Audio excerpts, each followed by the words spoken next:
Welcome back, everyone, to Kenna's Corner. We have a famous podcaster with us today. So famous. This is Bridger Esplin, and your podcast is called? It's called This Is Science ... Sort of. Sort of. It's pretty accurate from what I've heard. I've binge listened to his podcast in preparation for this. And we're going to talk about dating again, which has been the pattern on this podcast. We've had a lot of different episodes, but today we're going to talk about dating theories that Bridger has come up with.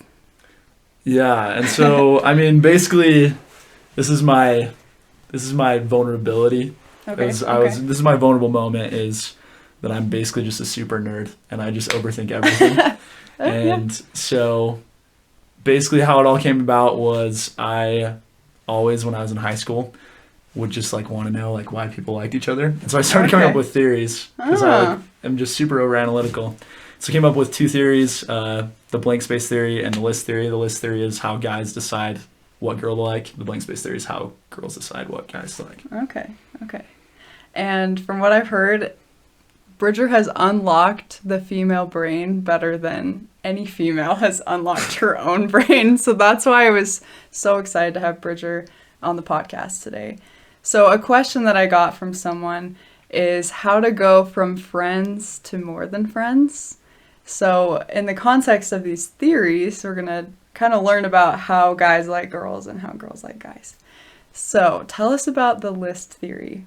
Okay, sweet. Yeah, so basically this one's the one I know way better because I am a dude. The guy. So it's maybe I'll talk about the blank space theory. But. Yeah, maybe you understand it better than me because I start when I start getting into the blank space theory, it kind of goes over my head. Yeah. Because girls are just confusing. But that's true.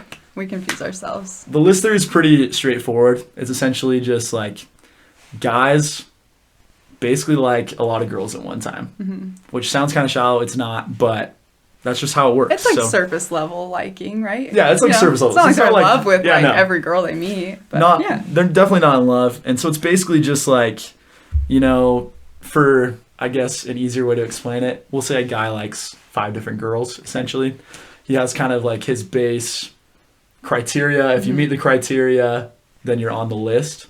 And if girl number 1's showing no interest, then she's likely to go down because it's chronological. So 1 through 5, 1 he likes the most, 5 he likes the least of the 5. But if number 3 starts showing interest, eventually he'll get to know her better. And eventually as he gets to know her better, he'll realize that he likes her better than 1 and 2. Okay. And then they'll start dating. So that's she moves up and then they start dating. Yeah, That's basically it in a nutshell. I explain it a little bit more on my show, but that's basically for purpose of conversation probably all that we really need to know. So I feel like that covers it pretty well. Definitely go listen to his podcast to learn more about the list theory. But you said that depending on the guy's criteria, certain girls will end up on the list. So what does that look like? What kind of criteria could guys have to put girls on a list? So I would say pretty much for every guy, it's all physical criteria. And so that doesn't mean just physical attraction, although that's huge. Yeah. And that's huge for both guys and girls, but I think it's especially big for dudes. Yeah, I would agree. But it's things you see. So if you want someone who's nice or service oriented, you can see that. You can see this girl is kind to other people. And so it's all very physical, very concrete things. Each guy's a little bit different, but in the end, most of them are kind of the same. Guys want a girl who's going to be kind and a caretaker type person and is beautiful and all these different things. Yeah. And so it's different for each guy, but honestly, one guy to another, it's not that too different. Big of a difference. There might be maybe an athletic guy would want an athletic girl kind of differences, or a musical guy might want a musical girl. Oh, I definitely think so. I think for sure the type of person the guy is, they want a girl that can share. That's pretty similar to them. Yeah. I've been noticing that more and more as I've been dating. I feel like this guy's looking for a female version of himself, It's the narcissism. It's just okay. It's the inherent narcissism in every man. So. I'm I'm sorry that I can't be just like you. I'm my own person. But I'm my own person. Okay. The list theory. That seems really accurate for what I've experienced so far. I'm not a man, so I don't know exactly. But let's talk about blank space theory. Okay. So blank space theory, it's a little harder to explain, so hopefully I can do a good job of it in just a little bit. I don't want to take up the whole rest of the podcast talking about it. Oh, you can. That's fine. Essentially, girls, they also have base criteria. So obviously, things that you see, that's going to be important no matter who you are. And obviously girls want to date someone that they're attracted to, because nobody wants to date someone that's ugly. Like it's definitely just true. But sometimes I see couples though and I'm like, wow, he really struck out. Or like the other way around, I'm like, wow, they are on very different physical levels, but it works out, I guess. But for the most part, I think yeah. And I would say it happens more often where a girl is with a guy who she's way out of his league than the other way around. Why is that? We should talk about that. And so that's going to happen for sure. And it's something I talk about on my podcast too, but we can definitely talk about it today. But the blank space theory essentially explains it all. Okay. So basically, when a girl is looking for someone, they want like the magic of it all, right? Like they want something more than just the physical. So like those things are great. Like probably most girls kind of want the same things that guys want. They want someone who's attractive, someone who's kind, and like no one wants to date a jerk for the most part. Sometimes you end up with one, but you never want to, right? But essentially, like how I've talked to a lot of people about this, and basically how it's been explained to me by a girl. So this is like expert opinion. Expert. Speaking for all women. Yeah. Because everybody's the same, for sure. But basically the way that she explained it to me after I kind of explained the theory is that there's like a puzzle piece. And you're looking for a guy who like fits the puzzle piece. But girls aren't necessarily sure like what it is that they want. Yeah. And so for example, like there might be a girl that really like she just has this space where she just needs someone that she can be like the caretaker for. Or she might be someone who doesn't necessarily have a lot of stability in her life, so she wants someone who's really, really confident. Even if the person has nothing to be confident about, if they're just really, really arrogant, that's the person, because it feels like the hole in their life, and they just feel like that person completes them. And so the puzzle could be different for everybody. I'm not saying every girl wants to date some really confident person or anything like that, but each girl has a different like little niche that she's looking for to fit that puzzle piece. And so it goes much deeper than just like attraction, things like that. And the girl herself cannot explain what it is. Like she couldn't put it into words. She knows it when she sees it. Yep. And so I do agree at least so far. Yeah. What's so funny is I've been so frustrated with dating lately, and I've been like, what's wrong with me? But as you explain things, I'm like, oh, in general, girls are all pretty much going through the same thing. They're trying to find a guy that fits this puzzle piece. So yeah, I think it's really accurate. And I think it's just so frustrating too, because girls look at guys and think like they think like me, and so why are they doing this? And guys look at girls and they think like me, and then we get really annoyed with each other, and we're like, oh, girls are stupid, or girls say, oh, guys are stupid, but really we just think differently. Exactly. And it's okay. It's okay to think differently, and it's okay to really be frustrated like about that. We just need to communicate more like how we're feeling, and just be more honest with people. Definitely. But essentially, like the way that it gets filled is the girl, once she kind of has found a guy that sort of fits the puzzle piece, and she's like, okay, that looks like someone, she wants to make sure that she's right. She wants to know for sure that this is the right person. She's not making a mistake, because she only likes one person at a time. And there's a time there's a time when girls don't like anybody, which is weird to me, because like guys always like somebody. But there are times where the girl has blank space, where like there's nowhere to fill it. And full disclaimer, I didn't know how to name this theory until I listened to the Taylor Swift song Blank Space, and I was like thinking about it, and it like came to mind. And I don't really like Taylor Swift that much, but that song just really made it all click. It was an inspiration. But we'll have Taylor Swift on here next week. Oh yes, that's big time. That's a big time podcast. I'm not quite there yet. Someday you'll have to ask her what she thinks of my theory when you go big time. But but essentially, once they're trying to fill that blank, they want to know that they're making the right choice, and so they go through the phenomenon of playing games. Yeah, the test, exactly. And so every girl does a little different, but it's essentially just this thing they do to make sure that the guy is like committed but not too committed. Like they're trying to test it out. Why do we do this? Yeah, you're right though. But like the guy has to fit this first he has to fit the perfect puzzle piece. Like he just has to happen to be the perfect person for this girl. And then after that, he has to, once she starts playing games, he has to show the perfect amount of interest, so he's not too interested, and she's not like scared away. but she's not. But also, he needs to be interested enough that she's not just like, oh, we're just friends. Yeah. And if that somehow happens, then she'll talk to all of her girlfriends about this guy. Yeah. And see what they think. Make sure that she's not like making any rash decisions. And then finally, he will fill the blank space. Yes. And ultimately, they'll start dating. And so that's kind of both of the theories. It takes a lot longer for the girl to decide. The guy's like, yeah, boop, she's on my list. The girl's like, here's my blank space. I don't know if you fit in yet until I do this series of tests to figure out if you're good enough. Which stinks. That's hard for the guys.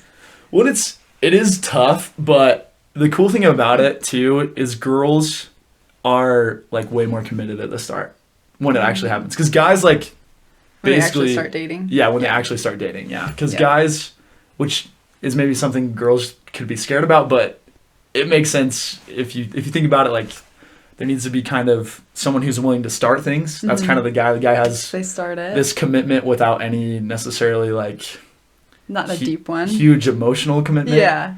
But the girl keeps it going and is like the anchor, and then eventually the guy meets the girl. And so if you've talked to any guy who's been in a relationship for a long time, generally you'll know that like the guy is generally the one that like had to convince the girl to like him. But eventually there comes a point where the guy has to be like, oh shoot, like this girl like is really into me. Yeah. And then he has to decide if he's going to match the level or not. And so that's why I think a lot of relationships like die out after a couple months. Is because the girl's decided finally like she's committed, and then the guy realizes like, how committed she is, and then he has to gauge whether that's something that like he's interested in, you know?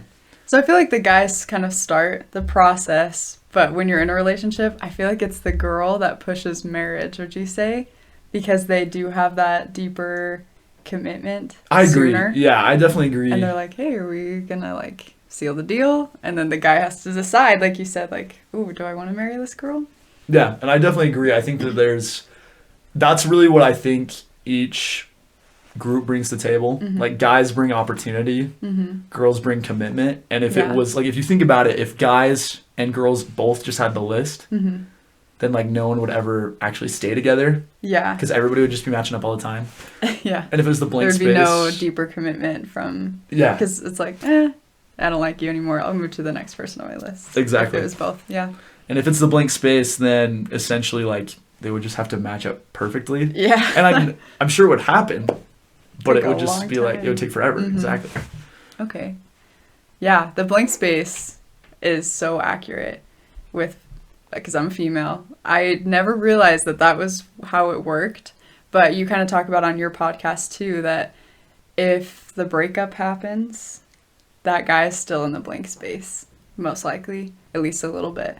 Right, his name is still like written in there. You said you compared it to like Sharpie, right? Sharpie on a dry erase board. Yeah, exactly. Yeah, that his name's still there even though the breakup happened, and so she might need some time to heal. The girls say that a lot, like I just need time to heal. Pretty much they're saying there's still someone in my blank space and I need to get rid of his name, but it's going to take some time. So, like, what advice would you give guys when they're trying to go from friends to more, but a girl still has a name in there it's fading, but it's still there? Honestly, I think you got to be patient, because one thing that I've found in my, vast experience, because I've just had so many, but no, something that I've really seen is that girls tend to have more rebounds than guys. Yeah. Because guys, it's kind of the different thing. Like guys will just go immediately to having a list again as soon as they break up with a girl. Even if she broke up with them, she might be the number one person on the list, and it might take him a minute to like get over her. But if like number two starts showing interest right after he broke up, like he could still date her, and it might not be a rebound. It definitely could be, but if he gives it time, like it'll be faster generally. And so my advice is, if a girl has just broken up with a guy, or vice versa, odds are you don't really have that good of a chance. Like you should just wait. Just wait. Bide your time. Don't I don't know. I wouldn't say like to push it further, just because odds are if you do get in a relationship with her, it's like a pity thing where she's like trying to get out and get like more confident. And so I just feel like it's not really fair to the girl. Like you got to understand the emotional state that she's in and like look at it from her perspective and give her enough time to like actually like you for who you are, because you don't want to be just the rebound. Like win the right way. Yeah. Don't cheat. That's basically what I don't know. I think it's cheating. Yeah. And then you lose in the end because cheaters never prosper. So True. What's funny is, in general, women don't understand their own brain. And with the blank space, because I was in a relationship for like 3 years with someone. So he was like etched into that dry erase board, you know, because that was like deep commitment for me and for him. Like he was at that point too, but then it just didn't work out. And I tried to fill that blank space again, I guess. And maybe it was more of a rebound. And I didn't realize it, but I tried to like write someone else's name over his in my blank space. And then it just didn't work. I'm like, okay, anytime something would go wrong or we'd have a disagreement or I didn't like something he did, I'd be like, well, you know, so-and-so would never do that because his name was still there, you know? So I agree. I think you should definitely give girls some time, and girls, give yourself some time to get rid of the name in the blank space. But I feel like, I don't know what your opinion is. Some people really hate the friend zone, but if that is the stage the girl is in where she's trying to get rid of a name in her blank space, the friend zone is not the worst place to be, because as soon as she's ready, you've been there, you've been her friend, you've respected her boundary, and then she might consider you later. What do you think? So I agree to a point. Okay. So I was hoping you would have a little disagreement. If you go to my podcast, I have a little more extensive conversation. It's the interview I have with Kennedy. Okay. And so definitely check that one out. But what I would say is that there are 2 friend zones for every girl. Ooh, okay. Because at least the way I've talked, and you can confirm or deny this, because I'm learning for sure. But basically, you see this guy, and you make like snap judgments, just like everybody does. Mm-hmm. And there's some people that you take and put into like the I don't know zone, like maybe he's a friend, maybe he's not. Mm-hmm. There's some people you immediately like, okay, this person will always be a friend forever, no matter what they There's do. There's no moving from the friend zone. This person is the like no matter what, like the endless friend zone. Mm-hmm. It's like the popularized one in media, and like the one that we're always like dreading getting ourselves into. That's the one. Yeah, you don't want to be in. That's the one. And then the other one is essentially like they're a friend, but they're a potential like romantic person. Mm-hmm. And so as long as you don't get in the one that's like super extreme, never gonna date, you're good. Mm-hmm. But I don't think there's a ton you can do to put yourself into that zone, other than just not essentially like acting at some point. Like a girl wants to see that you're actually interested. Yeah. And so if you never ask her out, then you can eventually put yourself into that zone. Mm-hmm. But usually, if the girl just thinks, oh, he just wants to be friends, that's different than I just want to be friends. Mm-hmm. And so I think that's the difference, is when the girl says, I just want to be friends, then you're never getting out. Yeah, yeah. But if the girl, like, and maybe you disagree, I don't know. No, that's pretty accurate. I think the 2 different friend zones is very accurate. Because maybe I have said, like, oh, I just want to be friends, but it was because someone was in my blank space at the moment. But really, they were in the potential friend zone, like you were saying, right? So, yeah, that sounds pretty good to me. I will say, too, just going for the opposite direction, guys don't have a friend zone. Really? Not really. Because it's just a list. So, yeah. Is every girl on the list, but they could be on, like, number 100? I mean, essentially, like... They're like, if there's no other women in the whole world, like everyone dies, they'd still probably try to pursue the one, right? Yeah, and that's the thing. I mean, guys can definitely have friends, but not best friends that are girls. Like if it's a best friend girl, if you're like in the group with the friend, and you're not like dating his buddy or something. Yeah. And even sometimes when you are dating his buddy, if we're gonna be honest, then like you're on the list. Like, for sure. If he's initiating if you're friends things, with the guy, you're on the list. Is that what you're saying? If you're like best friends with best friends with the guy. So like if you're doing everything with him, if he invites you to do things, if he wants to like be alone with you, and you're definitely on the list. There's just no like it's just really opportunity cost. Yeah. Like we have too many people to meet. A guy is not going to spend time with a girl that he isn't at least sort of into. Yeah. Unless if it's like a group setting and like he didn't necessarily invite everybody. But if he's instigating things and he is like trying to be alone with you and trying to do things with you all the time, then he likes you. You're on the list somewhere. You might not be number 1. Okay, but you're there. But you're there. So if she showed any more interest, is that like an automatic move up the list if the girl shows more interest? I think for most guys it is. I think reciprocation is, like, honestly, reciprocation is just an attractive quality because we all want to be, loved back, basically, right? Yeah. But I don't think that's enough, though, because I think the more reciprocation you show, the more odds you have of moving up.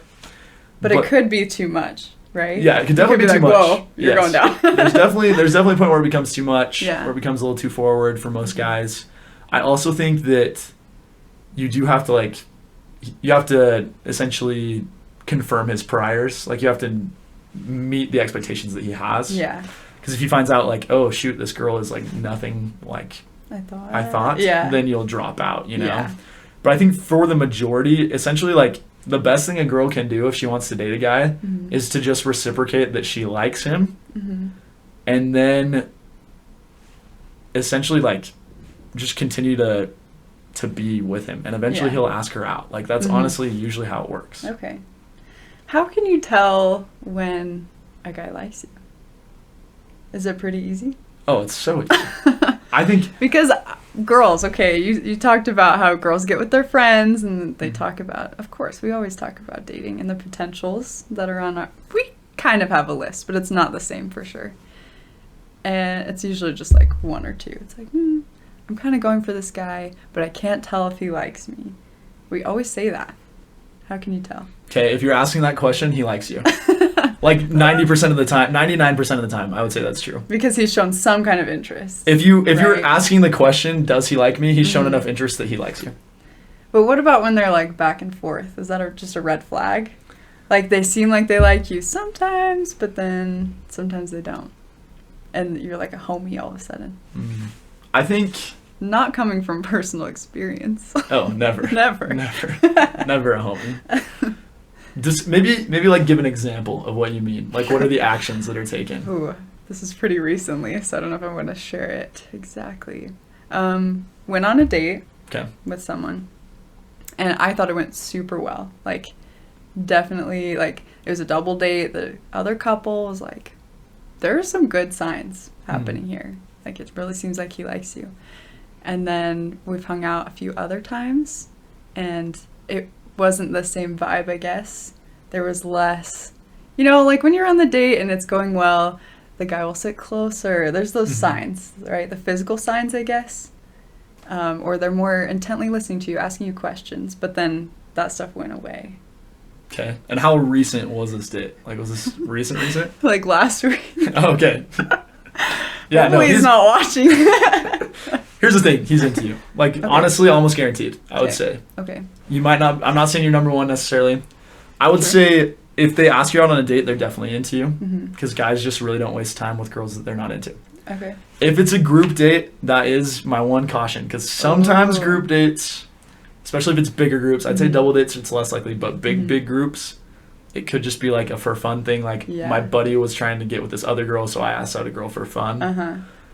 But I would say like 90% of the time, if it's a date, and if it's a one-on-one date, it's 100%. Like, the guy will not ask you out. Just he might stop asking you out though. So that's what you have to see is you're on the list if he asks you out. Then is that accurate to say? Yeah. But if he stops putting forth that effort, I think that's when a lot of girls make the mistake, and me for sure. I can be a chaser sometimes. Because I'm like, oh yeah, I really like this guy. And he liked me. I was on the list. But then maybe there's some other girls on the list that moved up. Or he's like, I don't think we're very compatible. But I try to reach out and like show that I'm interested. And I think it just probably puts me lower on the list. Well, I think too, part of it is just that the guy honestly isn't sure if you're interested too. Yeah. Because I think lots of times... girls hard to read? Girls are so hard to read. It's ridiculous. Why? It's so ridiculous. So we are so hard to read. It's just, I don't know. It's just the way that girls are. Yeah. Like, so for example, my my current girlfriend right now, me and her had like known each other for a couple months. We'd been flirting a whole bunch and like going back and forth. And I was trying to decide if she liked me. And essentially, like, we'd only hung out for a couple months. And we just kind of were in the same friend group. But I decided I liked her. Decided I wanted to go out with her. And I was going to ask her out. And then that night, I, like, hung out with her and one of her friends. And she, like, let she had been like giving me all these signs, and then she like let the other girl like sit in the shotgun.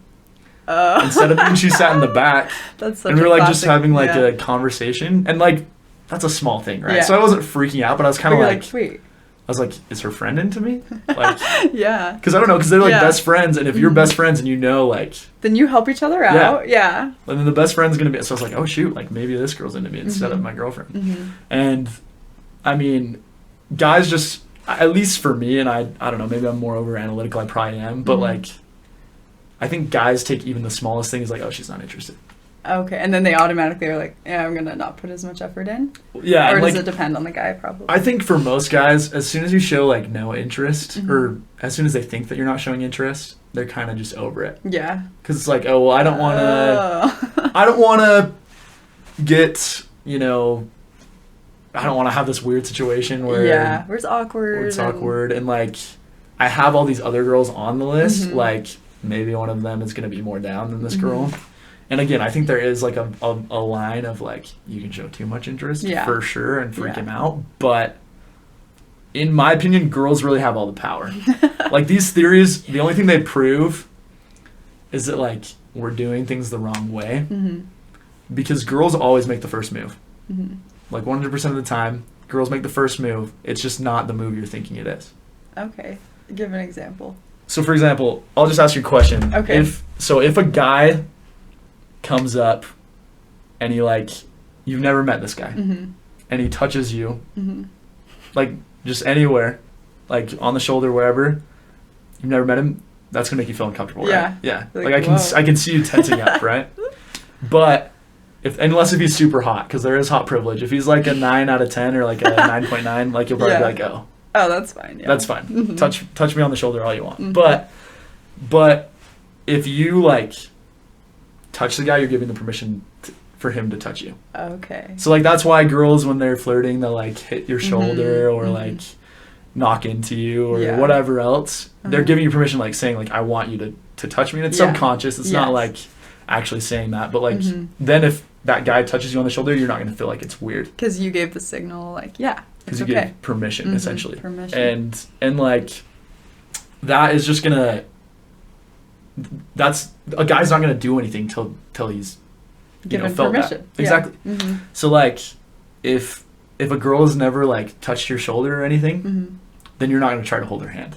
Right. So if you go on the date and you're having a good time, or maybe you do, and then it's just not gonna work out for you. Well, yeah, and that's the thing. A lot of guys will, but like that's when they realize they don't have like the social cues, and the girl doesn't like him. Yep. Because I guarantee you've never like held hands or kissed a guy and maybe that's happened, but like you've never like let them do it again. Yeah. If you haven't like given like some of the playful like bumps and taps and things like that. That is accurate for sure. And so that's really like a big thing. So the first move is always the girl. First move is always from the girl. But like the first like real move is generally from the guy, and honestly just let the guy have it. Yeah. That's what I think. Okay, like I'm 100% not against like the girl holding hands first or kissing first. But just let the guy have it. I've heard that from multiple guys. They're like, you can, but then we feel bad because it was like our job, right? Do you feel that way? And I think like the guy's bringing the opportunity. At that point, he's brought the opportunity. Let him finish the job. Yeah, he'll feel more accomplished that way. Like you can know you're in charge the whole time because you are as the girl. Yeah. Like if you think about it, why is it generally applicable for men to ask the woman to marry him? It's because he's asking permission, and when you are in charge, you're the one who gives permission. Yeah. So that's why I'm 100% against girls proposing. Yeah. Not because I'm not like, I mean I don't really care about like feminism or anything else like that, but I just think feminists give it away the moment that they say that they can ask the guy, because when you ask, that means that you're pointing to the person who has authority in the relationship. So that's why for me, and that's not necessarily the question you're asking, but like that's why guys need to propose, is because they need to give the permission. Yeah. And the girl needs to give the permission because she's in charge. So and that's why the girls pull the first move too, because you're basically giving him permission to like hold your hand. Yeah, and she's showing, I think too, that in your podcast you talked about guys are more physical in general. Definitely. Mm-hmm. Right? And girls, they do have to give that permission because they want more of an emotional connection. And so they want to have like a deep conversation with the guy first, you know, before Mm-hmm. they're like, okay, yeah, I like him. We connect. That's what they're looking for. We connect emotionally. Now, okay, I'll bump his shoulder. I'll like tap his hand so that he knows that he can make that move. But yeah, guys might forget that that's what girls are looking for first, Mm-hmm. and they move a little too fast. The girl hasn't felt that connection yet emotionally. And I think that's the other thing too, is we really do like complete each other that way, like guys and girls, because guys start with that physical, and then when they get commitment is when they have the emotional connection. Yeah. And girls are opposite. They start with the emotional, and when they get the physical, that's when they get the commitment. And so that's why like NICMOs or non-committal makeouts for our friends who don't know the acronym, but that's why they're so bad. Yeah. It's because for a guy can do that and feel nothing. Yeah. Like you can just feel excited and whatever, all the random chemicals that go through your body, hormones or whatever it is. But girls, like, that makes them committed to it. And so there's not very many girls that just go around, like, there are definitely some girls that go around in NICMO, but it's definitely way more guys. And girls usually are at least into the person. Whereas the guy might just be like, oh, she's hot, you know?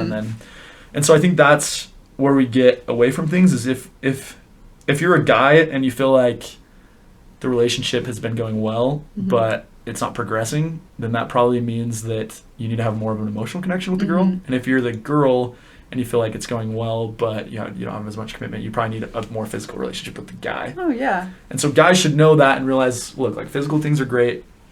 I get that you like it, because I like it too. But you need to make sure that, like, you're committed before you do it. Yeah. Because, like, it's just so...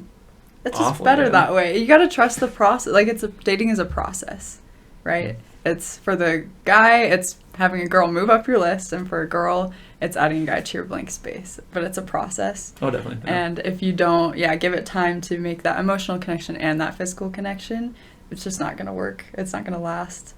So this has been really good advice, and I'm excited. I feel like I have a better grasp. Do you feel like having this knowledge will negatively affect my dating life? Do you think I'll become over analytical now?